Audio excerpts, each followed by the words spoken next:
All right, everyone. Welcome to Archer Review's webinar on dermatology. I'm going to give everyone just a couple more minutes to join and we'll go ahead and get started, okay?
All right, well, it's 3 o'clock, so let's go ahead and get started.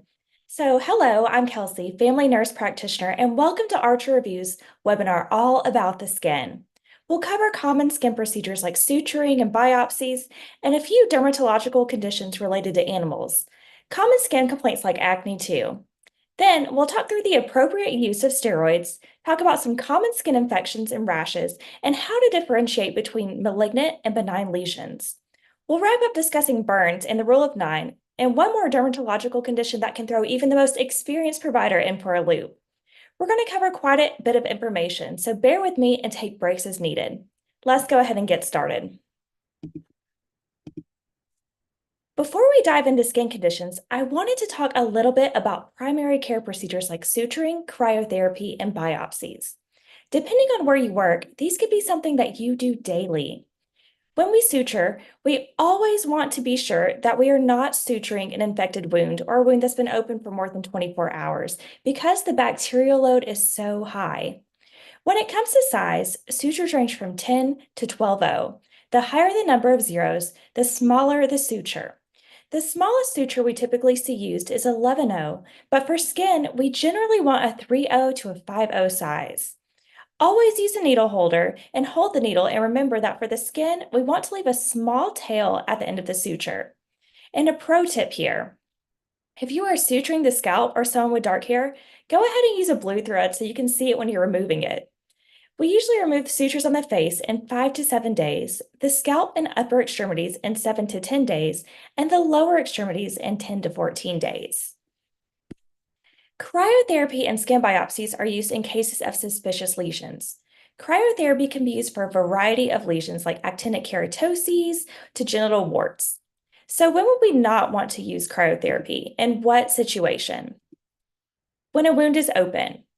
So for punch biopsies, the general procedure is to form a small bleb under the area with lidocaine 1% and sometimes epinephrine to help with bleeding. Then, taking the punch biopsy, punch down at 90 degrees to remove a skin plug. You can generally manage this with a 2x2 sterile gauze and tape and have the patient keep the area clean and dry for a few days, watching for any signs of infection. We're going to talk now about animals. I know that sounds kind of funny, but they surprisingly have a lot to do with our skin. Let's start off with one of my least favorite bugs, ticks. If you live in the Northeast or another tick habitat, you know just how nasty these things can be. The first tick-borne illness I want to talk about is Lyme disease. This is a tick-borne illness caused by the bacterium Borrelia burgdorferi. Say that 10 times fast. It presents with various symptoms, primarily affecting the skin, joints, heart, and nervous system. Early signs include erythema migrans, or that bullseye rash, fever, fatigue, and myalgia. If left untreated, it can progress to more severe manifestations, such as cardiac involvement and neurologic symptoms. Diagnosis is mainly clinical, supported by serologic testing, and treatment involves antibiotics, usually doxycycline, even now for children under 8. For the pregnant population, we usually go with amoxicillin, but we would be consulting ID and MFM or maternal fetal medicine for these patients. We can alternatively use Ceftin or ceftriaxone if the patient is unable to take one or the other medications. So, the second tick-borne illness I want to talk about is Rocky Mountain Spotted Fever, or RMSF. This is one caused by the bacterium Rickettsia rickettsii and is transmitted again through tick bites. So, symptoms include a fever, severe headache, myalgia, and a characteristic rash that starts on the wrist and ankles before spreading to the trunk. So, whenever we see a patient who maybe is outdoors a lot and has a new rash on their hands and feet that's spread to their trunk, automatically red flag for RMSF. It's a medical emergency that requires prompt treatment with doxycycline, even when pregnant. Failure to initiate early can lead to severe complications, including multi-organ dysfunction and even death. All right, so let's practice a little bit. We have a 10-year-old male presenting to the clinic with a rash on his right arm starting this morning. He states he went hiking with friends 2 days ago, and during physical assessment, you note that bullseye rash on this patient's right forearm. Which of the following antibiotics is most appropriate to prescribe?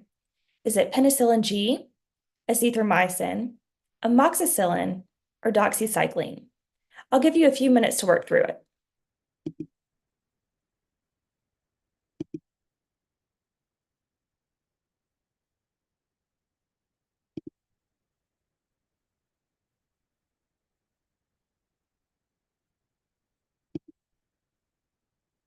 All right.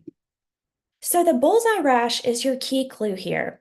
Remember, that's called erythema migrans, and it's one of those symptoms that we should associate with Lyme disease. We treat Lyme disease and Rocky Mountain spotted fever with doxycycline. So I remember if a tick involved, more times than not, is going to be treated with doxycycline. Let's quickly talk through the wrong answers. So penicillin G is only indicated for children hospitalized with Lyme disease since it's given intravenously. Azithromycin can be used to treat Lyme disease, but it's our second-line antibiotic for those who, for one reason or another, can't tolerate doxycycline. And finally, choice C is our tricky one. In children under the age of 8, we're actually treating Lyme disease with amoxicillin. Doxycycline can discolor teeth while they're developing, so if we can help it, we avoid it in pregnant women and children under 8. Now to talk about our furry friends. Dog and cat bite injuries are commonly encountered in clinical practice. While most bites are relatively minor, they can lead to serious infections if not properly managed. NP should assess and clean the wound thoroughly, paying attention to any presence of foreign bodies. Prophylactic antibiotics, such as amoxicillin clavulanate, are often indicated to prevent infection, especially in high-risk areas like the hands and the face. Tetanus prophylaxis may be indicated depending on the patient's vaccination status. And close follow-up is always recommended. One extra tidbit here, do we suture bites? And the answer is resounding no, we do not. That can trap bacteria inside and cause larger issues for our patients. All right, so one more creepy crawler here, and that's spiders. Brown recluse spiders are found in certain regions and can cause necrotic skin lesions when they bite. These bites initially appear as red, painful papules that may evolve into an ulcer with a characteristic central eschar surrounded by erythema. Treatment involves wound care, pain management, tetanus prophylaxis, and occasionally surgical intervention. Antivenom is not available for brown recluse spider bites, and systemic complications are rare. So we really are just thinking about that superficial infection and providing good patient education around that. All right, on to scabies and rabies. Scabies is a highly contagious parasitic infestation caused by a mite. It presents with intense itching, especially at night, and characteristic burrows, papules, and vesicles. Diagnosis is primarily clinical, although microscopic examination of skin scrapings can confirm the presence of mites, eggs, or fecal matter. Permethrin cream or oral ivermectin is commonly used for treatment, although technically not FDA approved for this use. We'll also want to instruct patients to wash contaminated clothing and bedding in hot water. Another side note is that we actually treat the whole family if we're treating one patient for scabies, and that's because it's highly contagious. And one last tidbit, there's something else we use permethrin for. Can you think about what it is? If you guess lice, you're correct. All right, so moving on to rabies, this is a viral infection transmitted through the bite or scratch of an infected animal. It affects the central nervous system and is nearly always fatal once symptoms appear. Post-exposure prophylaxis, PEP, with rabies immune globulin, RIG, and the rabies vaccine is a crucial following potential exposure. The wound should be thoroughly cleaned, and tetanus prophylaxis may also be necessary. Education on prevention and avoidance of high-risk animals is vital.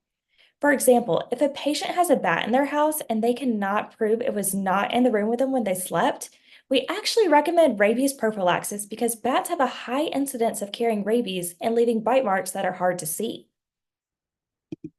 All right, another question. So, a patient has just been diagnosed with scabies. What do you prescribe and what instructions do you give them? Do you prescribe hydrocortisone cream 1% as needed, only on affected areas? Permethrin cream, topical treatment from neck to soles of feet and wearing for 8 to 14 hours, or permethrin cream again, applied to only affected areas and leave on for 8 to 14 hours and then wash off. Or is it a one-time dose of oral ivermectin, 200 micrograms? I'll give you a few seconds to take a look.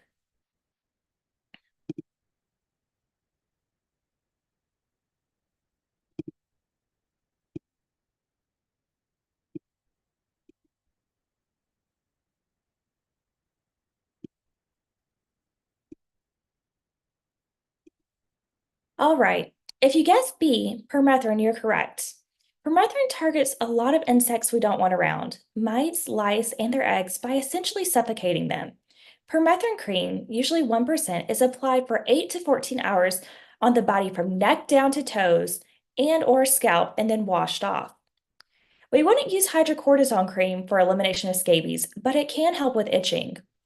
While answer C may look tempting, it's important to remember that we can't just spot treat. The permethrin cream needs to cover the entire body from neck down. Choice D is incorrect. While oral ivermectin can be indicated in some cases, as with pregnant women, it's not our first line choice to treat scabies. All right.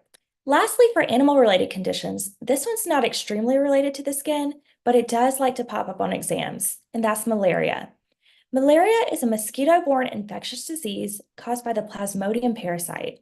It presents with symptoms such as fever, chills, headache, and myalgia, with potential progression to severe manifestations, including cerebral malaria and organ dysfunction. Diagnosis is confirmed through blood smears or rapid diagnostic tests.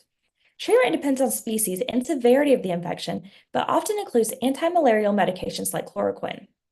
We can even use doxycycline in some cases, so we definitely have options, but the main point is that prevention is key. So enough of the animals, let's go ahead and talk about a condition you're almost guaranteed to see in primary care, and that's acne. I like to think of acne in 3 stages: mild, moderate, and severe. Mild acne is composed of open comedones or blackheads and some closed comedones or whiteheads. First-line treatment can be benzoyl peroxide or topical retinoids such as Retin A, which is tretinoin. We can prescribe something like a low-dose tretinoin as well, but be sure to educate patients that this can be very drying and they may have some increased sun sensitivity. Moderate acne has some papules and pustules, which are inflammatory, along with those comedones. Moderate acne usually needs retinoids, and if those don't work well, we can move on to oral tetracyclines or even consider oral contraceptives in the female population if their acne is related to their menstrual cycle. For severe acne, we're actually going to refer this patient to dermatology for something stronger, like isotretinoin, which is commonly known as Accutane. So Accutane, remember, it does carry that black box warning for mental changes, and it is teratogenic, meaning it can cause fetal harm, so it requires a special certification to prescribe. Monthly pregnancy tests for women and liver function monitoring for all patients are also required to refill isotretinoin prescriptions. All right, here's another question. Your 23-year-old female patient complains of muscle weakness. She's currently taking spironolactone with her dermatologist prescribed for acne. What potential adverse reaction may she be experiencing? Is it hypercalcemia, hypernatremia, hypermagnesemia, or hyperkalemia? I'll give you a few seconds to decide.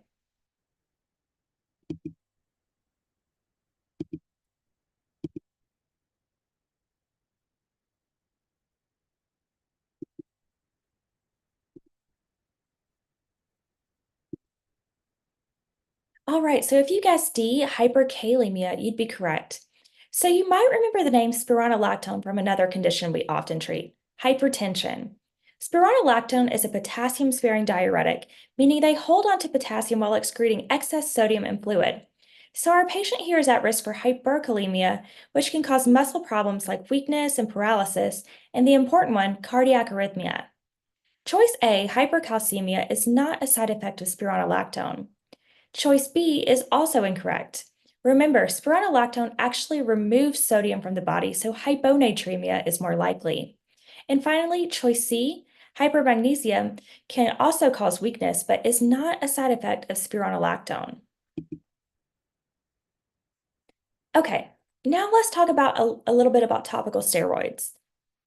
Now, you don't need to be familiar with everything and all about steroids, so you just have to know the basics. So, steroids are good for a variety of inflammatory skin conditions, but there is one type of skin condition we absolutely do not want to apply them. Do you know what that is? It's fungal infections. That can actually make these worse. So, steroids are classified by potency, and then the preparation also determines that. The order from least to most readily absorbed by topical application is spray, foam, solution, lotion, gel, cream, and ointment. I like to think 6 foxes sing lovely songs, gleefully carrying on. So that's SFSLGCO for the order of potency. So back to the steroids. The least potent class is class 7, and this is something like your over-the-counter hydrocortisone 1%. Class 5 steroids include things like desinide, which is a great diaper rash treatment. Triamcinolone, which is often used for things like lichen sclerosis, which is a vaginal lichen, is a class 3. Moving up, our most potent class is class 1, and this is something like halobetazole, which is really only reserved for extreme cases like plaque psoriasis. So think about areas to avoid with steroids. What's one area on the body we like to avoid? If you guess the face, you're right. And that's because the skin is so thin there, we try not to thin it with steroid use.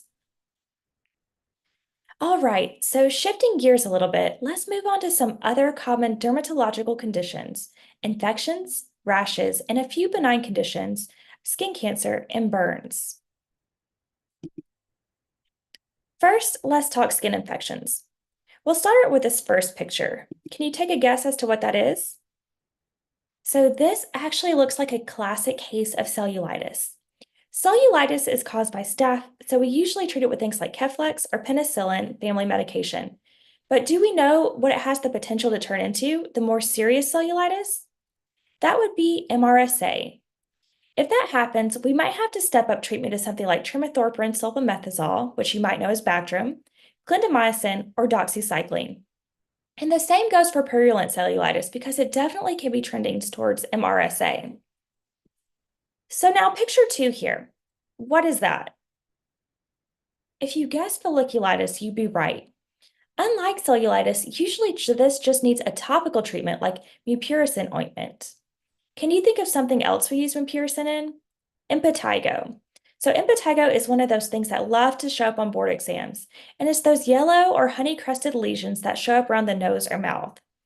If it's bullous impetigo, we would step up treatment to something like amoxicillin clavulanate or cephalexin or clindamycin. So this third picture, any guesses as to what this one is?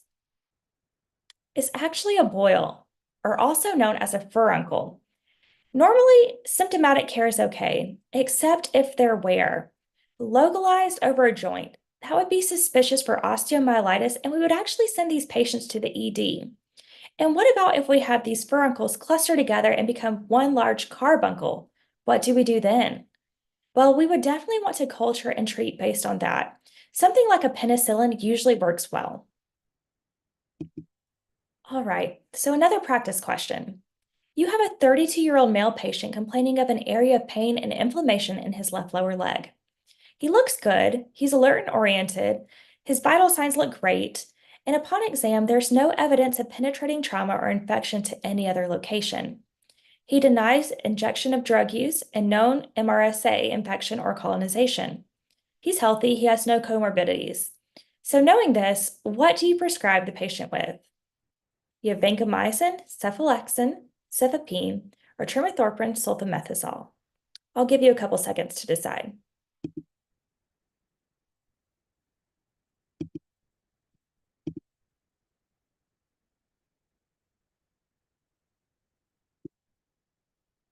All right, do you have your guesses? So the answer is B. If you guessed choice B, cephalexin, you're right. Cephalexin is the preferred treatment of uncomplicated cellulitis, as with this patient. So let's switch it up a bit and say this patient has a fever of 101 degrees, their heart rate's elevated like 110, and their blood pressure is 100 over 60. Now it's looking like this patient is systemically ill. That's when we would use a parenteral antibiotic like choice A, vancomycin. If the patient were to further decompensate, say to the point of sepsis, then maybe we'd bring in C, cefepime, a broad spectrum antibiotic to help eradicate the pathogen. Finally, D, trimethorphan sulfamethoxazole is something you may be familiar with in the treatment of UTIs, but it isn't used all too often in the setting of uncomplicated cellulitis, but it is helpful in cases of cellulitis caused by trauma or injection drug use. Now let's talk about these rashes that you see here. The first one, what do you think that is? Well, taking a look is tinea with that classic ring formation. Do you know another name for tinea? Dermatophytosis. Tinea is a fungal infection, so we treat it with azoles. If it's on the scalp, we might use griseofulvin. And what do we monitor with antifungals? Always liver function test. Now, what other rash might show up, kind of like a ringworm pattern, but then erupt into a Christmas tree pattern on the trunk? That's picture 2 here, and it's pityriasis rosea. It's usually self-limiting. So for picture 3, we have that classic butterfly rash. What is that associated with? If you guess lupus, you're right. See how it spares or does not cover the nasolabial folds? That's what distinguishes it from something like rosacea, which we would treat with a metronidazole gel, typically while lupus is just referred to rheumatology. What's a big organ we monitor with lupus, by the way? If you guess the kidneys, you're right. Okay, so last one here.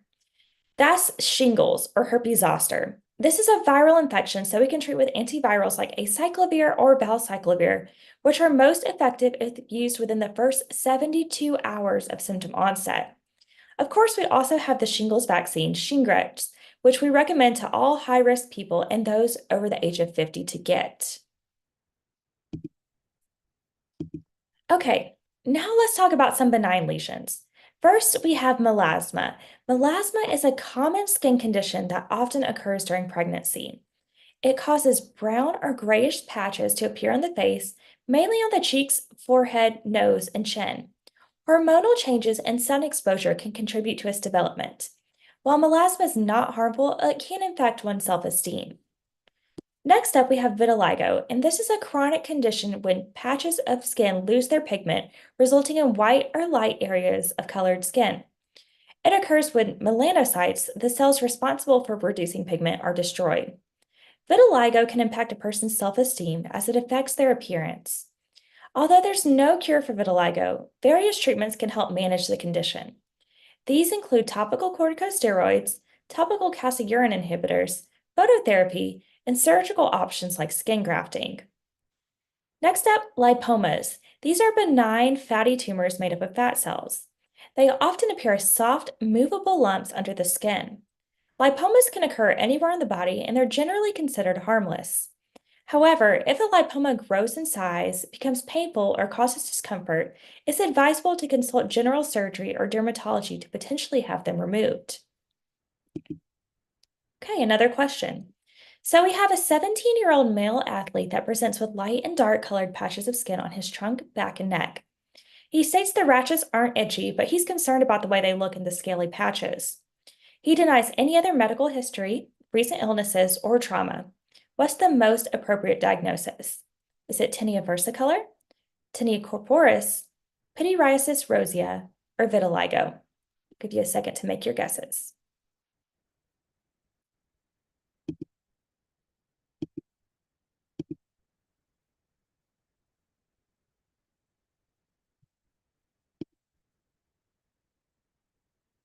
All right, so we have a 17-year-old athlete with light and dark patches of skin on his trunk, back, and neck.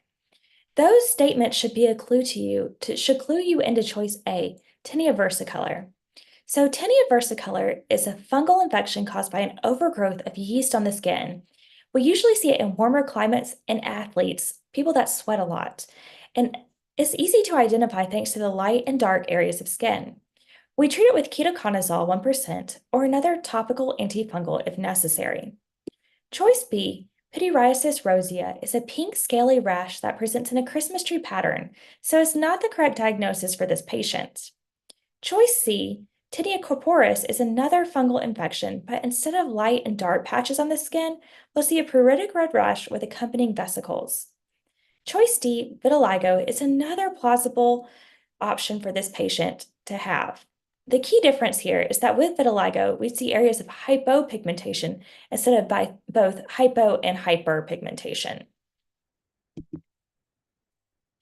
Continuing with our benign lesions, we now have nevi. Nevi are commonly known as moles, and they are pigmented skin growths that can appear anywhere on the body. While most moles are harmless, it's important to keep an eye on their characteristics. Watching for changes in size, shape, color, or any irregular borders is extremely important because these can be signs of what? That's melanoma, and we'll talk about that in a minute.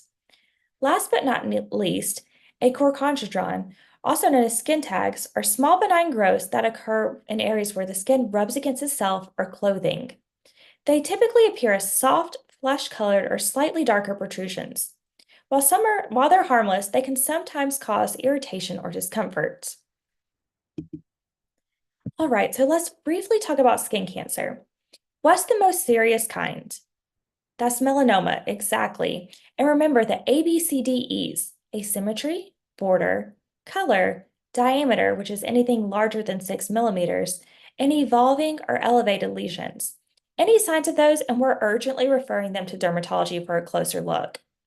So moving on to basal cell carcinoma, this one's the most common. It's typically pearly, waxy in appearance, and has those visible vessels or telangiectas. And then we have squamous cell carcinoma. Can you remember the precursor of squamous cell carcinoma? It's actinic keratoses. SCC is typically scaly, erythematous, and may bleed easily. Actinic keratoses, on the other hand, tend to be more yellow or tan, but ideally we remove these before they become SCC. All right, so taking a look at this picture, what do you think is the most appropriate for the following? Is it cryotherapy, a punch biopsy, Mohs surgery, or an excisional biopsy? Go ahead and take your guess.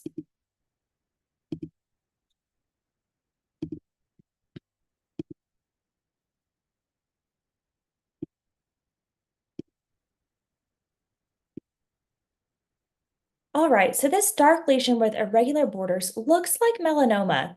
An excisional biopsy, D, will be the initial treatment here. So once we send that biopsy off, pathology would confirm a melanoma diagnosis, and then the patient would undergo Mohs surgery to make sure that the entirety of the lesion is removed, as well as determine if there's any metastasis to the lymph nodes. We don't typically use cryotherapy for melanoma unless it's a lesion based on the head or neck or a mucous membrane, but it's not the first-line treatment for anywhere. Interestingly enough, punch biopsies are not recommended for suspected melanoma as they can actually result in false negatives. Given how deadly melanoma is, that should steer providers away from performing a punch biopsy for a suspected melanoma lesion. All right, so moving on to burns, we have 3 types: first, second, and third degree. First degree, think sunburn, very superficial, symptomatic treatment only. Second degree is when we see more blistering and we could treat with silver sulfadiazine. But remember, do not use that near the eyes. And lastly, third degree or full thickness burns are very serious and need to be seen emergently. What's something we worry about if a patient has burns from a fire as well? That would be smoke inhalation. All right, so here you see that we have a picture of an adult burn patient using the rule of nines. The exams don't get too into the nitty-gritty. So for an adult, knowing that each arm front and back is 9%, the head front and back is 9%, and the legs, anterior and posterior trunk, are both 18% respectively. Now, the trunk includes the chest and abdomen, so it is split up if we're talking more specifically. Again, for boards, think broad. So let's practice the rule of nines. We have a 47-year-old woman presenting to the clinic with burns caused by hot water splashing on her while cooking. She denies any facial involvement or trouble breathing. On the exam, you see multiple bullae on the left arm and hand, and bright red skin on the left thigh and lower leg. Her pain is a 7 out of 10. So based on that rule of nines, what is the total body surface area of the burns? Is it 27%, 9%, 18%, or 36%? Give you a second to decide.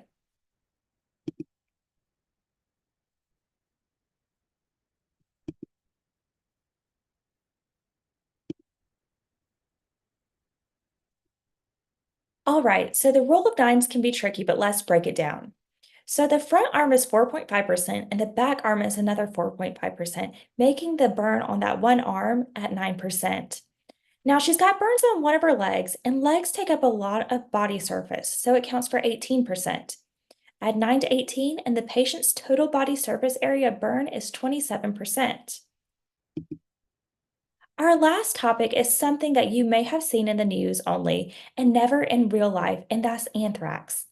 There are three types of anthrax: cutaneous or on the skin, typically occurring in those who handle animals or wool, GI anthrax, and pulmonary anthrax, which is the type we think of in bioterrorism cases. For cutaneous anthrax, which shows up as necrotic lesions, we would treat with doxycycline or even ciprofloxacin. If bioterrorism is suspected, of course we need to be alerting the authorities, and the treatment is longer and handled inpatient. Okay, so I know I just threw a ton of information at you, but really just knowing the basics, much of what you already know from school, is all you need for your exams. I'm happy to answer any questions you might have.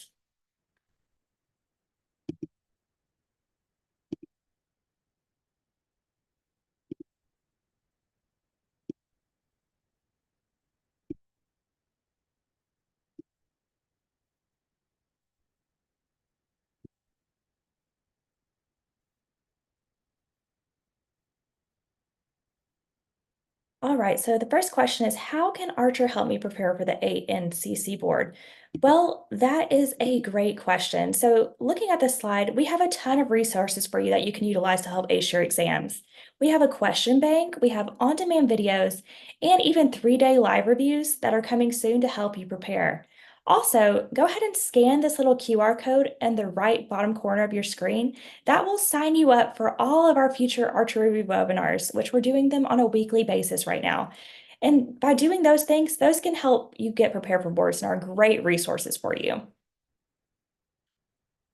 Any other questions?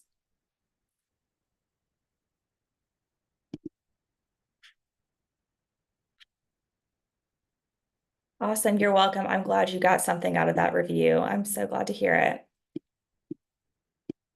All right, guys. Well, that wraps up our dermatology webinar today. Thank you all so much for sticking with me. Don't forget to check out the Archer Review website for more resources regarding test prep, including things like our question bank, on-demand videos, and that 2 live day review to get you ready for your board exam. Finally, give us a follow on social media to stay up to date with all of the cool stuff we're doing here at Archer Review. Thank you again, and I appreciate you tuning in.